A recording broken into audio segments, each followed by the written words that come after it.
Good day and welcome back to another World of Warcraft video.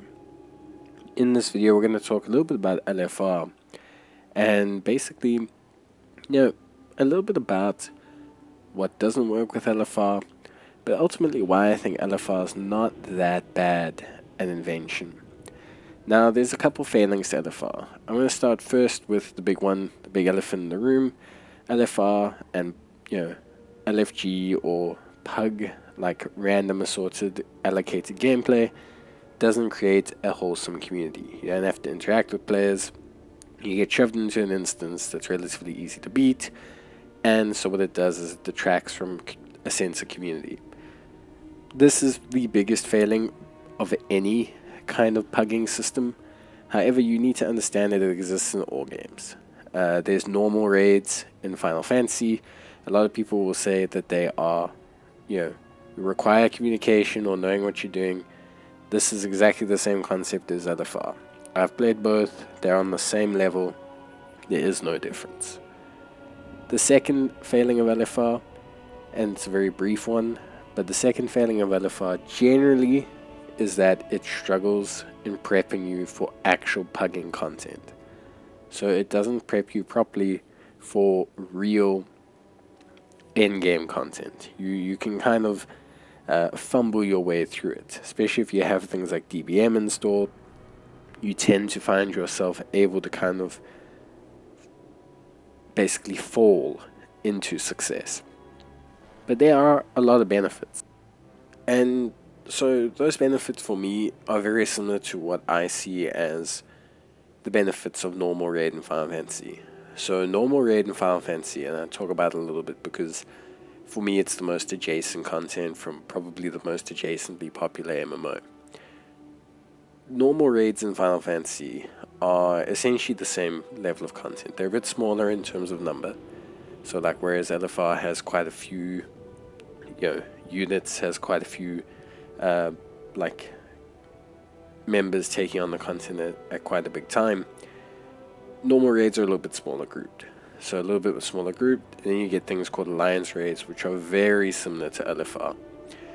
Both of these contents, normal and alliance raid, constitute the same level of difficulty as LFR.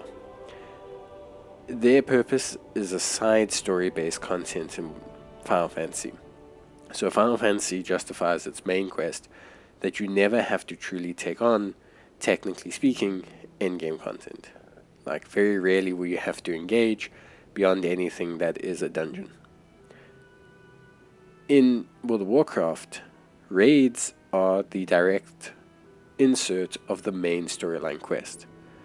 So raids are as a result of the main quest line of an expansion.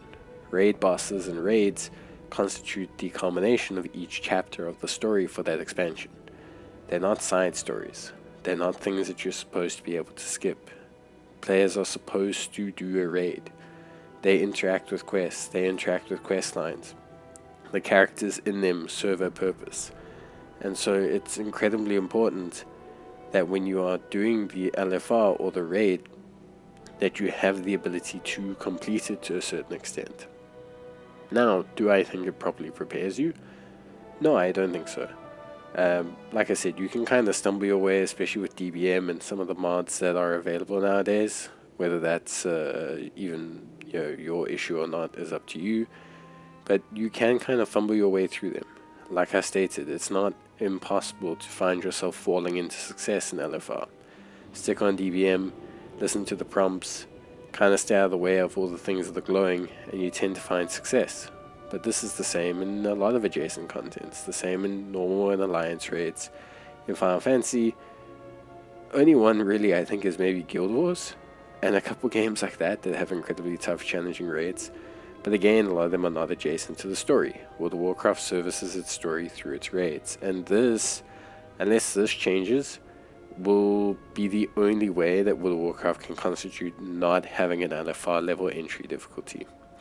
LFR level entry difficulty has a huge benefit in that it enables players of any level to engage with the story. It even enables players who are strictly PvP players the ability to engage with the story.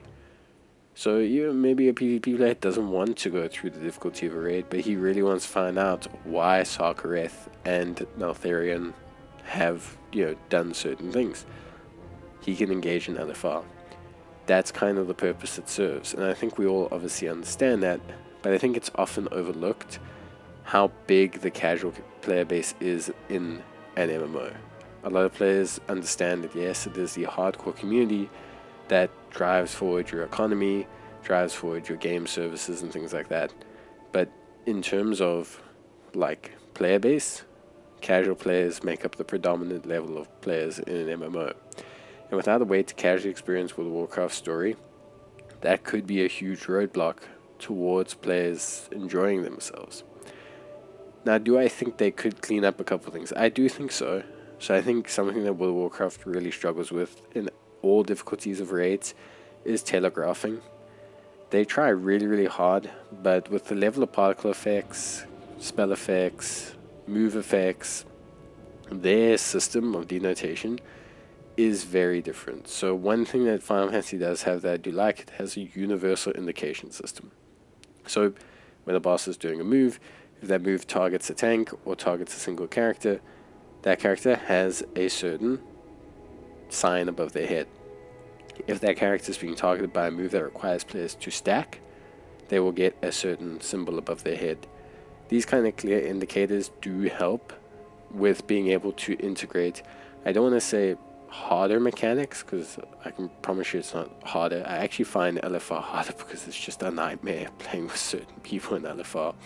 But it creates a much more conducive environment, and when you shift from the normal and alliance raid systems and you move into something that's a little bit harder, well, I say a little bit, but quite substantially harder in the form of Savage or Extreme or any of those kind of difficulties, you do have some consistency though.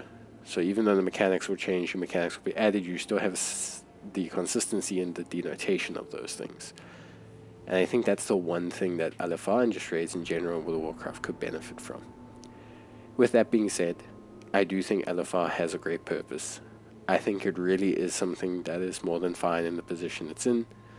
I think it's something that enables players to enjoy their World of Warcraft experience more than people realize. I do think it needs some tweaking. I think the gap between it and the next level is too big. I think the transition between it and the next level is too big. And I think the experience itself could be made to be slightly more enjoyable and more coherent. But for me, LFR is here to stay, and it should be here to stay.